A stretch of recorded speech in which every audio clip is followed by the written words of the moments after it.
Okay, we can move on to item number 3.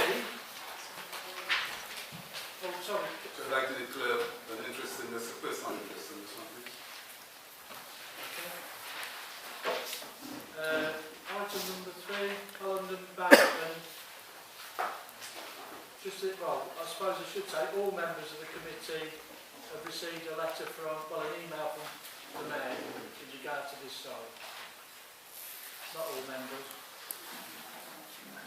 Not all members, nearly all members. I'll let you, has anybody got it so that Councillor Bond can see it? The copy of the email. Yeah. No, never mind.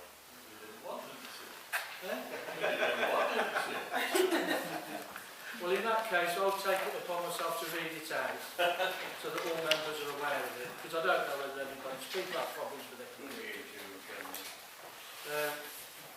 An application to extend Holland and Barrett on the Elliott Park Industrial Estate has been submitted for consideration on Tuesday. I have no problems with the building or the creation of jobs, which is to be welcomed. On page 48 of the papers for the meeting on Tuesday, it shows a, in brackets, new road, which is in fact the existing road over the Bermuda Bridge. This could and most certainly will be interpreted as the opening of the bridge prior to any consultation being started. Warwickshire County Council are also seeking £317,000 to what they are now calling Getting West Nuneaton Moving Project as opposed to the Bermuda Connectivity Project. Also on this plan it shows a hammerhead cut in that looks suspiciously like an entrance leading to the Holland and Barrett site and new car park. It also lines up perfectly with Barling Way with only a short stretch to make this connection, thereby making another connection through the George Eliot Hospital grounds to the travel forward. Since raising these issues with planning, I understand the plans showing the new road have been withdrawn and only the new building car park will be considered. However, the fact they were presented in the first place shows a clear commitment to what I would term as a devious attempt to preempt the consultation process and establish an in-principle decision to drive a road through the site that connects to Barling Way. Warwickshire County Council must be aware of this proposal, if only as a consultee, and if the plans had remained as they were, any subsequent proposal concerning the bridge and a connecting road from Barling Way to the bridge would have been a formality based on the agreement of NBBC and the Planning Commission. Maybe I'm being a bit paranoid about this issue, but a similar past experience makes me wary of these little slip-ups. Unfortunately, I will have to give my apologies for the meeting due to a mayoral duty. I hope this information can be used to ensure that NBBC agrees to nothing other than the building and car park, if minded to do so, and if possible gets an insurance anything to do with the bridge and or new roads will be dealt with by the proper authority, namely Warwickshire County Council.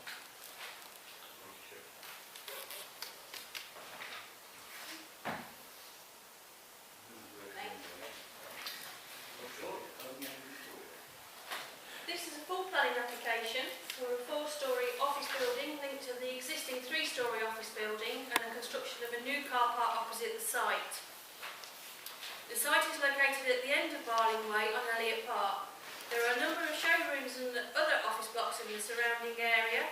The bridleway separates the business park from the new residential properties in Bermuda and the original Bermuda village. An extension of time has been provided in order that this can be determined at committee this evening.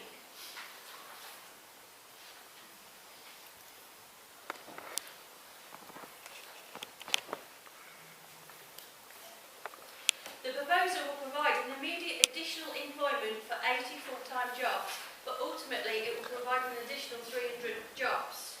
Proposals for offices should be considered firstly in town centres, and in line with national policy, a sequential test has been provided to show there are currently no suitable offices for immediate occupation in the town centre. In addition, the proposal is an extension to the existing business. Therefore, it would not make business sense to have the new offices removed from the existing premises. This business park is listed for employment in the existing local plan and emerging borough plan, and furthermore, it utilises underused land. Local policy states that this is acceptable, providing other impacts are acceptable, which I'll now discuss. proposal is a storey taller than the existing building. The proposal is to be flat roofed and therefore will only be slightly taller than the ridge of the existing building. The use of built materials will also reduce the massing and provide a contemporary design in keeping with the local area. The nature of office development means that this has less impact than other uses in terms of the impact on residential properties nearby. And in terms of this site, the nearest properties are 40-metre distance, shown in blue. That's from the existing properties to the existing car park. The nearest new distance to the hard surfaced area of the new car park is approximately 30 metres. However, as part of the scheme, there will be enhanced landscaping and bunding to the edge of the car park to provide a natural barrier. In order to deal with any noise issues, the Council's Environmental Health Department have requested a close boarded fence to the car park and details of air conditioning units and other plans, both of which are shown on the agenda as conditions.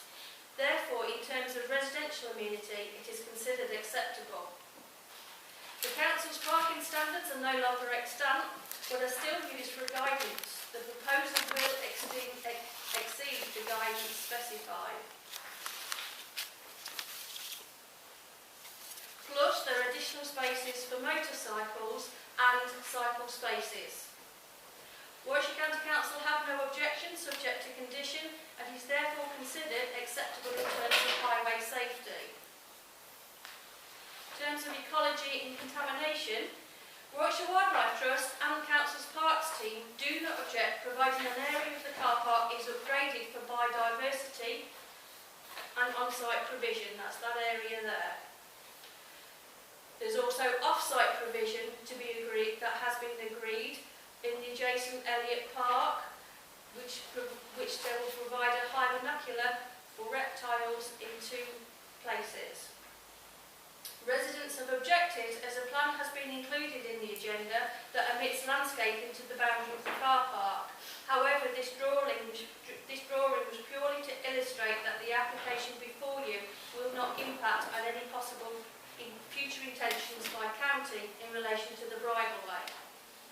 The application set before you shows landscaping as per the intention of the planning application and conditions any possible future work carried out by conditions to the road is completely independent of the application and cannot be considered as part of this application set before you. Knowing the site was previously landfill, both the Environment Agency and the Council's Environmental Health Officers have requested conditions. The Coal Authority have no objection.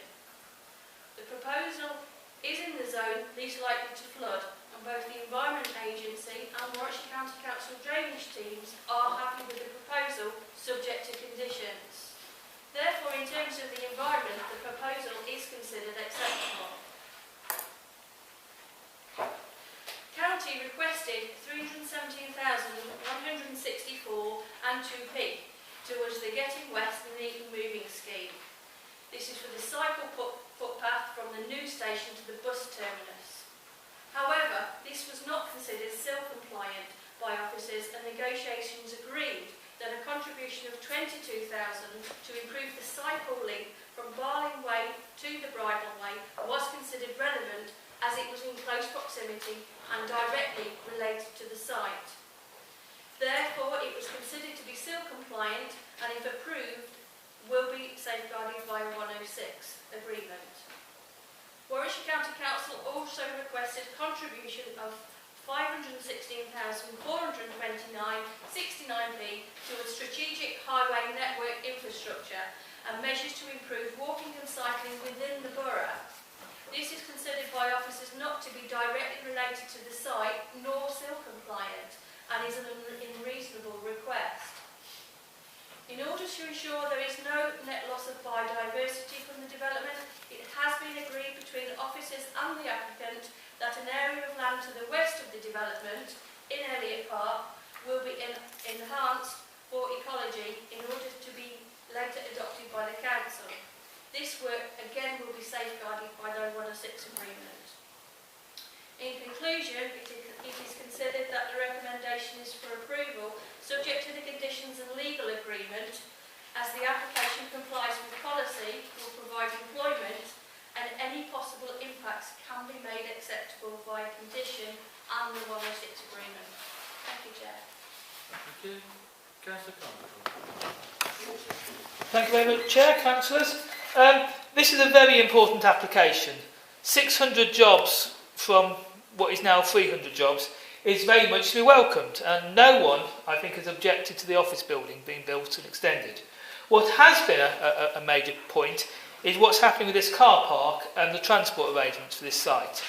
The plan to actually put the Bermuda Connect Road across part of this site was horrendous, and it has generated quite a lot of comments from residents, and I'm glad that that has now been withdrawn, because if you look at page 48 of your agenda, you see this new road is being realigned to actually take out all the buffer zone between the housing and the car park, so that effectively it will be tarmac and concrete from the new houses on the bridleway all the way across the car park.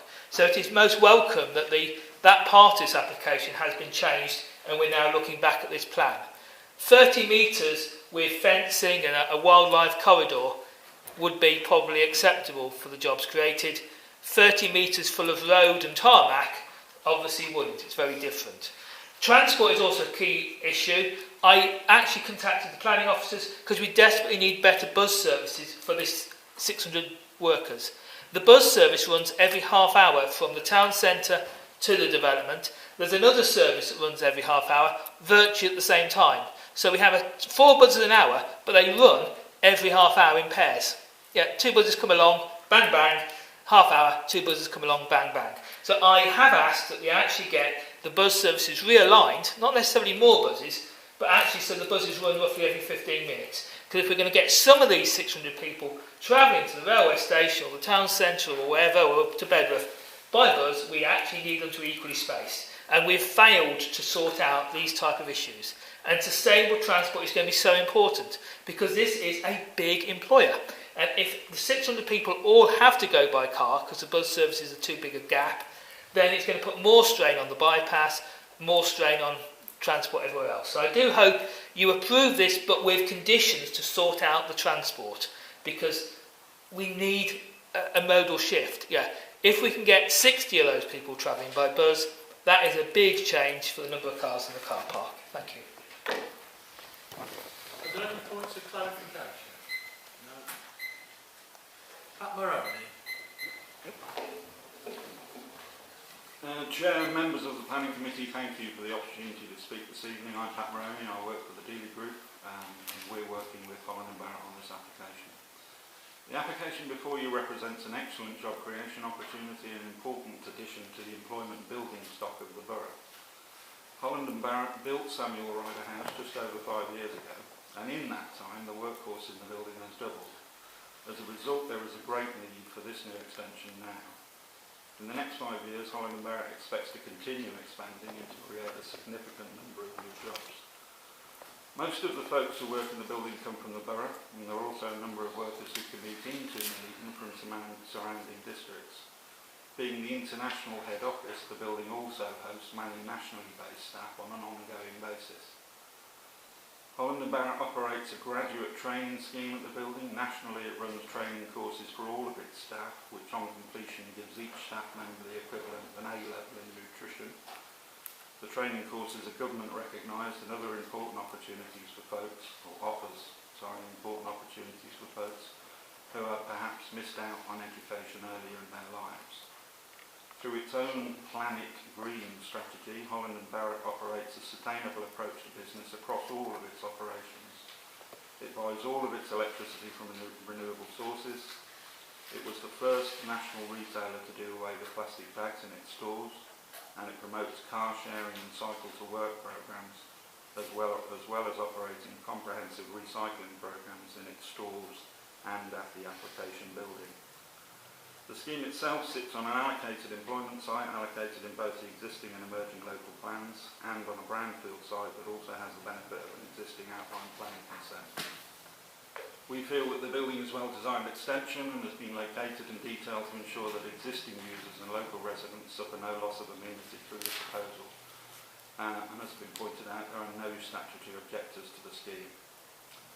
The scheme complies with local and national planning policy and seems to represent exactly the sort of sustainable development that we all want to see, and it's hoped that it can be supported this evening. For the avoidance of doubt, I'm more than happy to talk more on this subject. The scheme neither relies on or needs the possible new road to the south of the site that is about to be consulted upon. And that road, or anything to do with that road, does not form part of this application. To summarise, the scheme represents a significant boost to the local economy with a policy compliant scheme and will both create and secure hundreds of jobs in the coming years.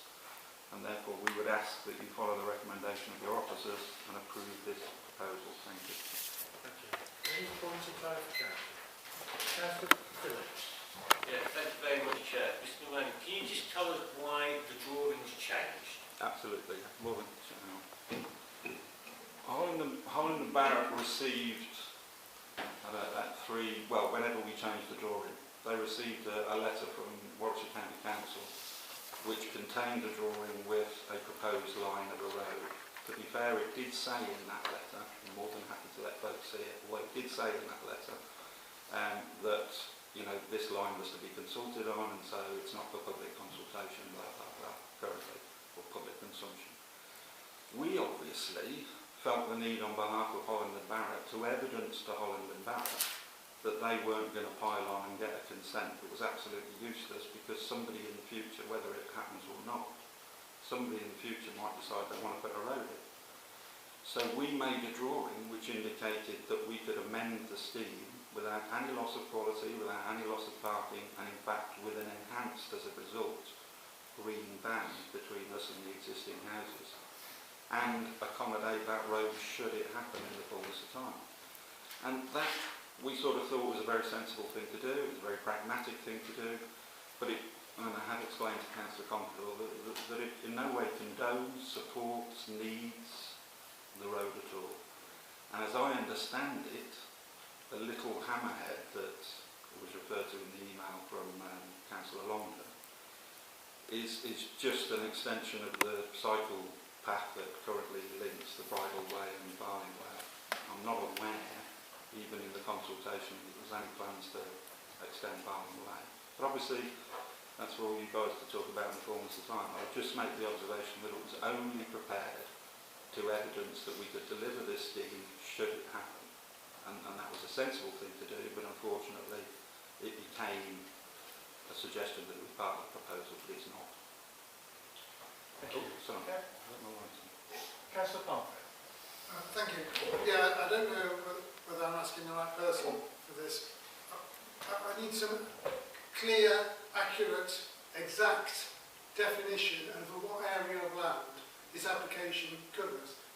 I mean, the maps and things in the documentation I found difficult to interpret. There was up there before a map, I don't know whether I'm asking at the right time, it said ecology, contamination and so on, and it had dotted red lines on it. Yeah, Councillor Pomfret, I think, doesn't sound to me like something that's arisen from what's been said by the speaker. I think it would...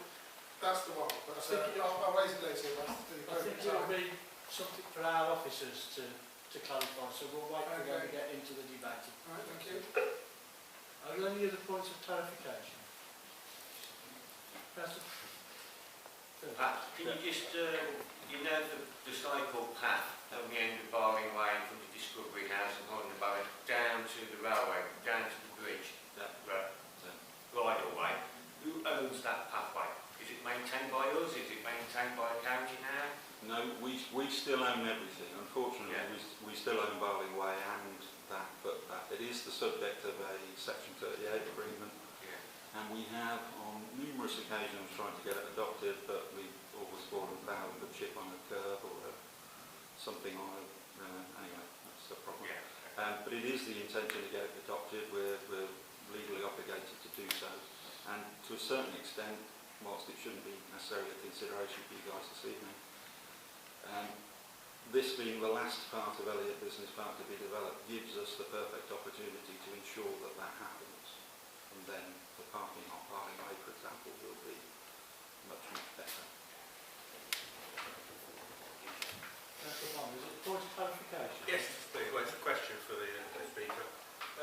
Yeah, in your...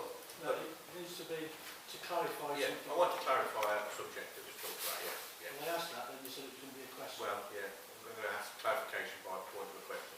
You mentioned sustainable transport, I believe, that Holland and Barrett are quite keen on. So I was very pleased to hear some of the other things that, like the no plastic bags. The car park seems quite large compared to the amount of cycling that's actually carried out there at the moment. Because if you own the what's called the bridle path on the end of Barling Way, it's not very cycling friendly, is it? And it doesn't seem to me that this site is a bit of an island. Councillor, you're making a statement. You're seeking a point of clarification, please. Okay, the present sustainable transport use as against unsustainable transport, as in cars, what is that at the moment then? What is the level of that? Sorry? How many people go to Holland and Barrett on the bus and on their bicycle rather than in a car at the moment? I'm afraid I don't have those figures. Okay, thank you. Very well. Are there any other points of clarification? No. Jackie, anything you need to come back in? I've just gone back on Councillor Pomfret's question. What is being considered is what the red line site plan is, and that is the plan on page 47. But if Jackie goes forward to it, I think it was. This plan here, it's got the red line around all of the car park and all of the buildings below. That is the application site, and that is the that plan is on page 47. Can't see the red line on there because obviously that's white on it. In condition 2, it links the permission to that plan. So that's all the development is within those red lines, apart from mitigation for the newts, I think they are, which is going on the sign next door, which is why it's subject to a legal agreement. So the gap between the two plots of land is not wide enough to put a road through. I wouldn't know that, it's not part of the application site. Wait, can I, Thank you. I'm only cautious because I've got a legal person next to me who'll quote the Constitution to me yet again. Right, thanks for that. Okay. To enable debate, can I move the recommendation as printed? Is that second? Remember, Councillor Rivera. Thanks, Chair. First of all, I have to say I'm really thankful that the applicant became sensitive to what has been a very difficult, or is proven to be a difficult issue for some members of our ward, in terms of the bridge, the road around the bridge, in terms of how they view what will happen if it happens, and so on. And being sensitive to that, I'm really thankful because it has removed an issue to allow what I think is a really wonderful application to go forward and to be considered for approval. That it brings about job creation, not just for Aubrey, but for Nuneaton, Bedford, is one of the important things. And it's something that I'm always looking at in terms of how do we improve and become more sustainable. And this is doing that. And so, there's not a lot for me to say about this more than the fact that I welcome it. And as Pat said, it's the end of the development of Elliott Park. Elliott Park has been a tremendous, first in terms of, when I came to live in Nuneaton, that was swampland. And I came to the Georgia for an interview and I thought, what am I doing coming to this backward place? I'm leaving a London hospital to come to look for a job here, and I can't recognize the roads. And I must say, that's changed, and I'm so pleased that there's been a continued development. You go down into Elliott Park now, and you see buildings and businesses that's sustainable, that's driving the whole ethos of work within this environment, and you can only be thankful for that. And so, I'm supporting it so heartily, especially since there's been that sensitivity to remove what was initially a very thorny issue and to give us something that could be looked at as being acceptable. So, I'm supporting this one. Councillor Lewis. Yes, I'm to will support it because... Sorry, to turn it the speaker off if you can. It's buzzing away now. I've got such a soft voice, Jane. I'll bet if you Sign up for me. Yeah, I mean, we've been, as you appreciate, for my short period of doing the job I did, I was involved in the borough plan. And the borough plan, obviously, we got criticised terribly about houses and how many we've got and what we're doing, and trying to justify trying to get people to come in for industry, bring people into work, and finding a place to do it. And we have a councillor who sits here who's an objector, who bitterly attacks his council saying that we can't get people in, and we're objecting to building or bringing people into work. Well, I didn't quite understand whether we're objecting, because A, we want buses, A, the car park's okay now, and will you as a committee please pass it? That's what we've just had from one of the councillors who's got his name on here as an objector. So I'm not quite understand whether he wants us to reject it or whether he wants us to pass it. The thing is, at the end of the day, we do need industry, we do need things there, and Bermuda area around there, I believe, I mean other people may not have the same, is part of our industry area. It's all that area around there and background and over this side to Gypsy Lane and all there. That's where we look to put, well, I think it's one of the main areas where we can put industry or bring offices or people to work.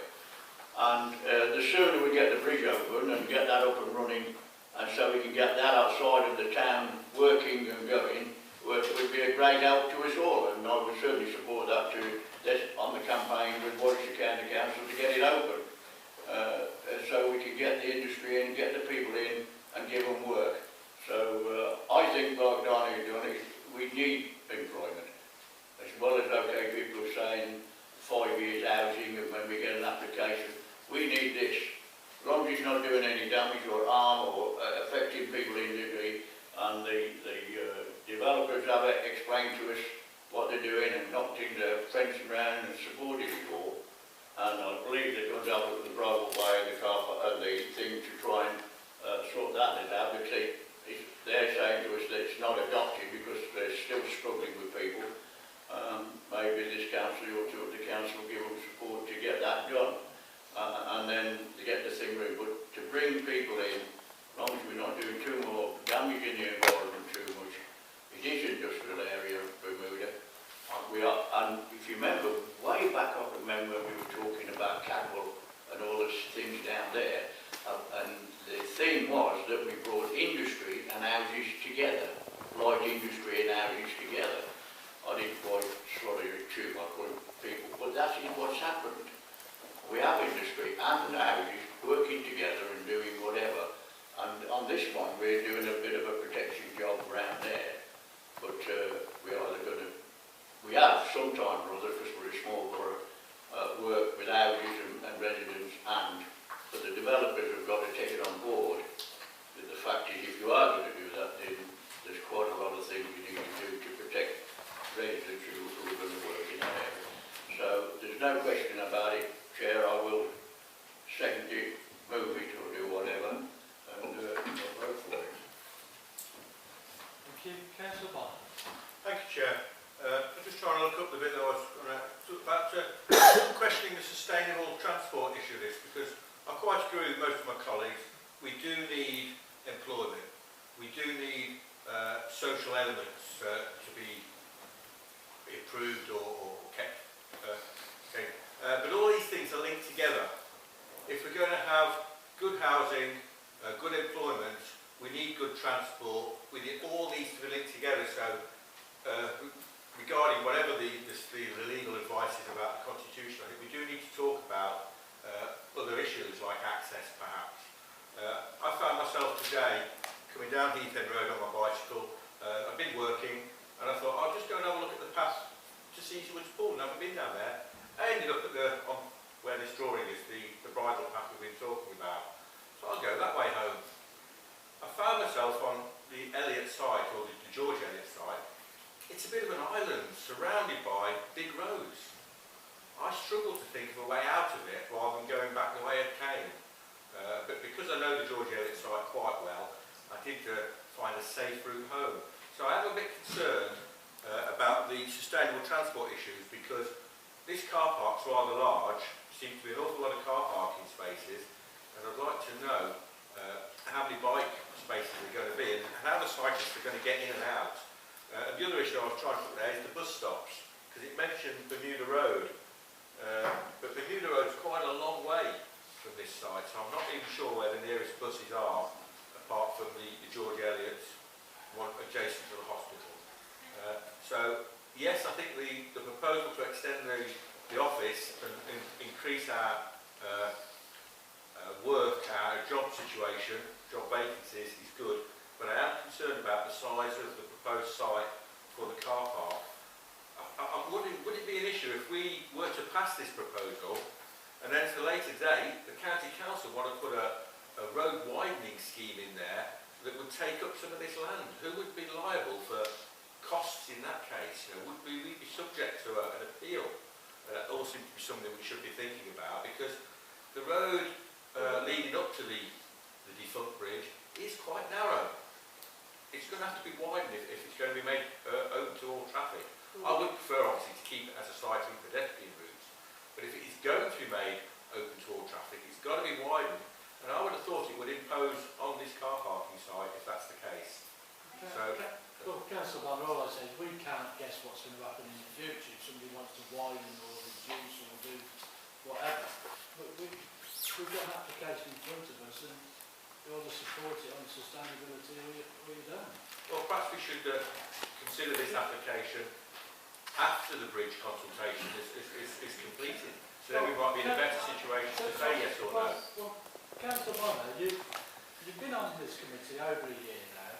You've attended most of our training elements of it. So you'll be aware that we have to look at the planning applications as we get them. We can't go, now, right at the start, it was clearly pointed out, this application isn't something that's linked directly into whether or not there'll be a new road put through. And I'll say to members, deal with the application as it is and put aside those other issues that may or may not happen. But I can answer the questions you've had on this application. There's an extra 21 cycle stands. The existing cycle stands are all within the existing car park, which is around the existing building. The new cycle stands will also be in that location, and that's so they don't have to use the same access as all the cars going into the car park. I think you also asked a question about whether how many people cycle. All I can tell you is I visited the site last Friday and the cycle stand was full. That's all I can tell. As regards to the buses, there are two nearby bus stops, the one at the hospital that most people know about. You actually have a look at this plan, the square at the top, which underneath with the word Samuel here. There is the Phoenix Centre, and there's a little circle outside that, which is where the bus stops that goes down Bermuda Road. Thank you. Okay, so there's a bus stop there, which is a completely different route to the bus that goes to the hospital. Thank you for clarifying. Can we not have a little debate between ourselves? No debate, sir. Councillor Hickley. Thank you, Chair. This application to me is like a no-brainer. It's going to create hundreds of jobs for people in the town and in Bedworth and the nearby towns as well, and the various careers that are associated with that. The application takes place on their existing site and on next to existing sites. And as Councillor Barrett said, they've been sensitive to local issues and concerns. So it seems to me that this is a no-brainer and I'll happily endorse it. Any other member? Councillor Foster. Thanks, Chair. Well, I'm really extremely supportive of this programme, and I think it is one of the most inclusive applications I've ever personally seen. I think most things have been applied. To hear complaints about having too many car parking spaces, having spent myself all my life on a site very, very similar to this, I find that a strange comment. I'm very supportive. I can't see anything at all against it, and I can't see any conflict with the housing either, actually. Thank you. Thank you. Last call. Any other member? Yeah, thank you very much, Chair. I do support the enlargement. I just think it was very unfortunate, Chair, that it had a knock-on effect with the plans that went out. I think that was an error. Obviously, I can understand why the developers would say we need to check in case that road goes through. However, it would also be quite reasonable to smell a bit of a rat in the fact that some people might think that the consultation that's going on alongside this development is already a done deal. So that was unfortunate. I also agree with Councillor Barry Longdon's point regarding the cycle path and the hammerhead at the top. It's very pleasing to see that the width does not appear to have widened all the way down to the bridleway. And even if that development wasn't there, someone could have widened that road anyway in the future, if need be. So, but the jobs for Nuneaton, for Holland and Barrett, I'm really glad they're expanding. It's good news. And that's it, Chair. I should be supporting it. Thank you. The recommendation is as printed to grant planning permission subject to the legal agreement and the conditions. All those in favour of that?